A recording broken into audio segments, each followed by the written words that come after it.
जे इंस्टाग्रामला आपण 1760 reels save करून ठेवलेले आहे की हां ही तर मी उद्या बनवेलच, तर यांचा सगळ्यांचा उद्या सत्यानाश होईल. काय मैत्रिणींनो, झाली का वटपौर्णिमेची तयारी? होप सो झालीच असेल, आणि नसेल झाली तर अजूनही करू शकता, कारण बराच वेळ आहे. तर मी हा व्हिडिओ याच्यासाठी बनवत आहे की म्हटलं चला एकदा तुम्हाला आठवण करून देऊया. जसं की तुम्हाला माहितीच आहे, पावसाळा सुरू झालेला आहे आणि पाऊस कधीही येऊ शकतो. तर तुम्ही वटपौर्णिमेची तयारी करा, त्यात काहीही हरकत नाही आहे. पण वटपौर्णिमेची तयारी करण्यापूर्वी माझी एक रिक्वेस्ट आहे, तुम्ही पहिले देवाकडे प्रार्थना करा. असे हात जोडायचे आणि देवाला बोलायचं, देवा प्लीज फक्त उद्याचे दिवस पाऊस येऊन देऊ नको.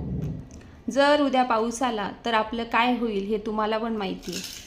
तर मी तर देवाला प्रार्थना करणारच आहे, पण तुम्ही देखील मला सपोर्ट करा आणि देवाला प्रार्थना करा. नाहीतर काय होईल, जे इंस्टाग्रामला आपण 1760 रील्स सेव्ह करून ठेवलेले आहे की हां ही तर मी उद्या बनवेलच, तर यांचा